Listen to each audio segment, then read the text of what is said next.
spook off for the region. But our main mission focus is the FCA Power Camp, and Brian's going to share a little bit about FCA and also the Power Camp. Thank you.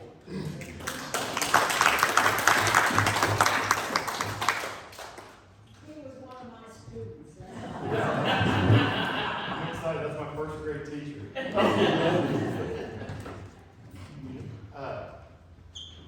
Am I loud here? We're good? Okay. So, yeah, my name's Brian Laur. I actually live here in Cesar. I know, once I came in the room, I'm like, I know a ton of you, including my first grade teacher. I have been friends, as Wayne said, friends with Wayne and Teresa for a long time, and they support FCA in a great way. And so I was talking to him, and would love the opportunity to just tell as many people as we can about Fellowship of Christian Athletes and what we do. And so to start out, I want to talk about the vision of FCA, which has been around since 1954. So it's an organization that has been working in schools and with athletes and coaches for decades. And the vision is to see the world transformed by Jesus through the influence of coaches and athletes. And our mission then, and for me specifically, as Wayne said, I direct a group of 2 other men right now, and our goal is to have 5 total, so 3 other men or women, whatever the Lord leads to us, as people who go into schools, go into travel teams, which are getting much bigger, obviously, in our society, but whatever sports that we can go to, and our mission is to lead every coach and every athlete into a growing relationship with Jesus Christ and His church. And that's a big mission, even in the 18 counties that technically FCA has put me in charge of. It's not something I can do by myself. And I was talking with your pastor earlier. He knows a man named Roger Light, who still is to a lot of people, Southern Illinois FCA, but he was one man doing that for 26 years. And he had to have a ton of volunteers and resources to do what he wanted to do and was called to do through FCA. And now FCA has grown to the point where our philosophy is shrink to grow.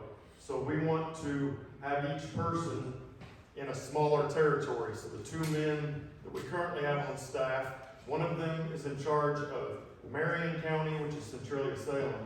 So Marion County, Jefferson County, and Washington counties. And then another one, Justin Raby, he lives in Thompsonville, but he's from Benton, Illinois. He is in charge of Hamilton County, Franklin County, and Perry counties.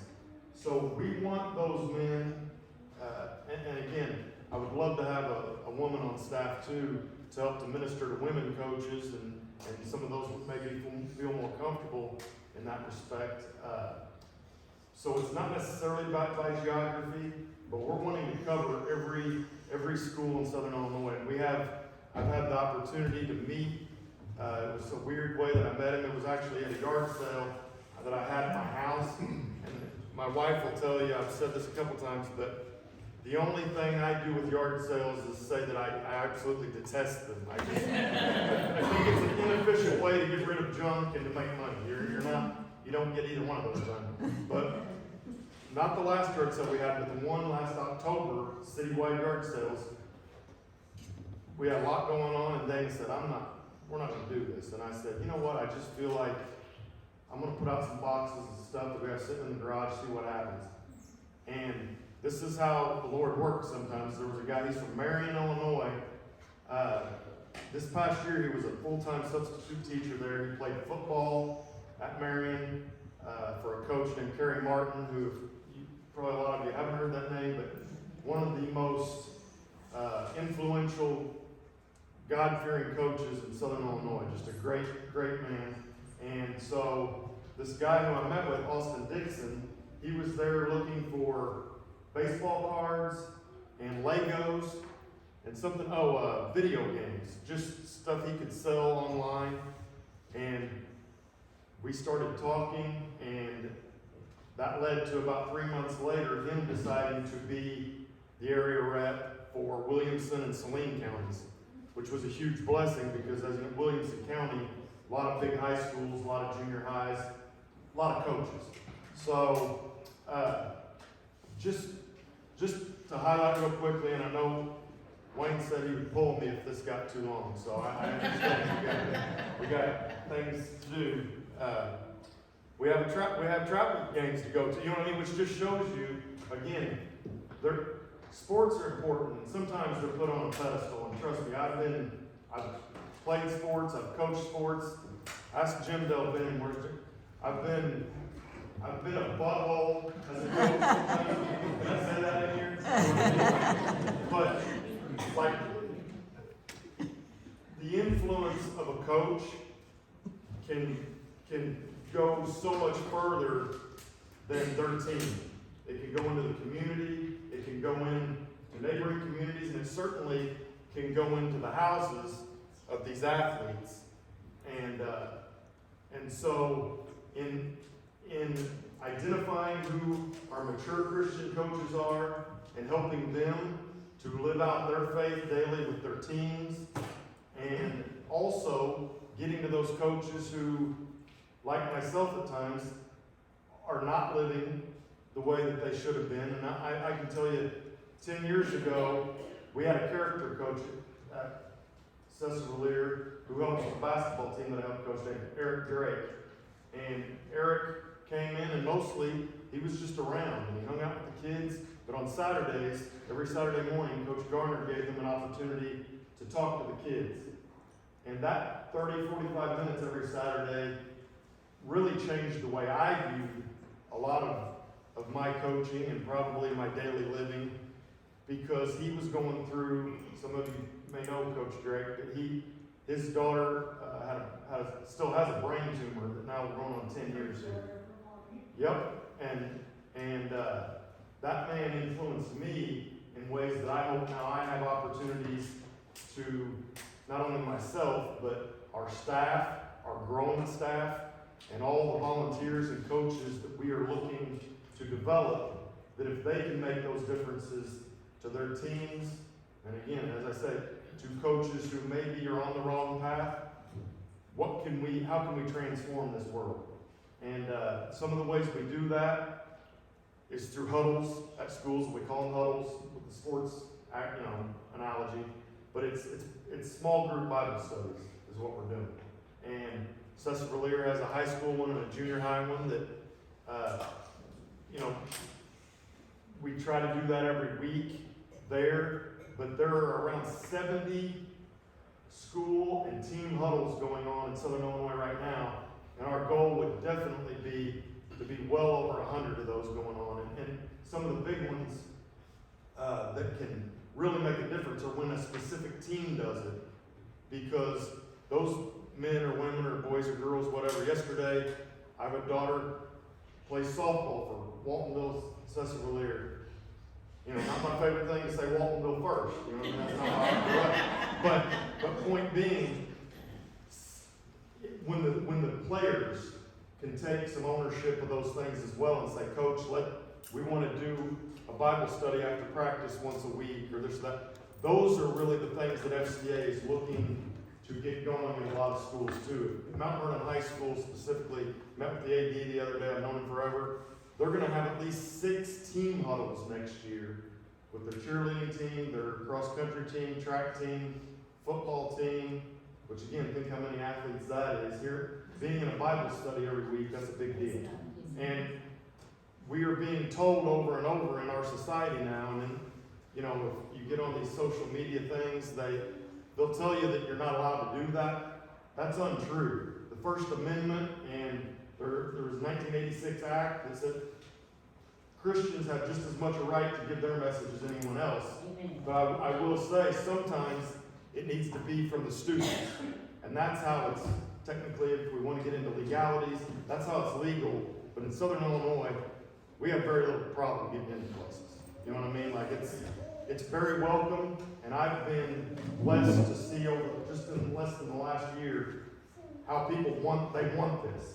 They want Jesus being spread throughout their communities and their lives, and we just have to be the people to step up and do it. So we also have camps, as Wayne talked about. We have 4 camps this summer, and I'll be real brief with this, but the main focus of the camps is it's 5th through 8th grade kids go to camp. They get to pick 2 sports, and it's a 2 or a 3 day camp. But they get a little, fun time with one sport. Then we have a Bible study, and they are studies that are led by high school and college age students. And that's the biggest thing to me is those 5th through 8th graders get to hear the gospel, but the high school and college age students are leading that. And it's very important. We do a teaching with them before the camps start to make sure first of all, we want to make sure they're strong in their faith. So there's a little process with that. But if we can get high school and college age students being the leaders in their faith to 5th through 8th graders, I know what it's done for a guy over there who's going to be in 8th grade next year, because he gave his testimony in front of 115 5th through 8th graders, about 30 high school and college age kids, and about 50 coaches that were there at Benton Junior High last year. And that was, quite honestly, pretty powerful. And that was my son, who it kind of blew my mind. I don't mean to embarrass you or anything, but the whole thing is, I think the reality is he's not embarrassed by his faith. And that's what we need more of.